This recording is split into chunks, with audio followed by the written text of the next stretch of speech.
Hi guys, আজকে মনটা লাউ ফুলে বড়া খাইতাম, তাই গাছ থেকে লাউ ফুল তুলে আনলাম। লাউ ফুলে বড়ার লাগবো হয়েছে ময়দা, এলাম ধনিয়ার গুঁড়া, মরিচের গুঁড়া, হলদির গুঁড়া, লবণ দেওয়া জল দেওয়া ময়দাটা মিক্সড করানো লাগবো ভালো করে, যাতে সুন্দর করে মিক্সড হয়। এই যে মিক্সড করে আলছি ভালো করে। তেল এলাম ভালো করে, তেল দিলাম, তেলটারে গরম করে কন্তাটা দিয়ে একটু লাড়া ছাড়া দিলাম, কড়াইটার মধ্যে মিক্সড করে নিলাম।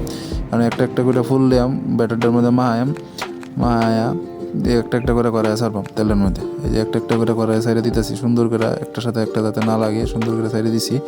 এমন হয়েছে ভালো করে এক পিস্ট হইলে আর এক পিস্ট ভালো করে কন্তাটা দিয়ে লাড়াই উল্টাই আলবাম।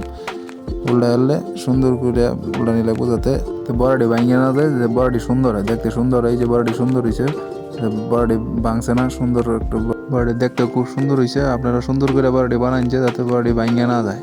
শীতের দিনও বড়া কান্না খাইতে ভালো লাগে। এখন বড়াটি তো সুন্দর করে বানাই লাগবে। এই যে মসমসে করে বড়াটি বানাই আলছি, এখন হয়েছে করার থেকে নামে অ্যালবাম বড়াটি হয়ে গেছে।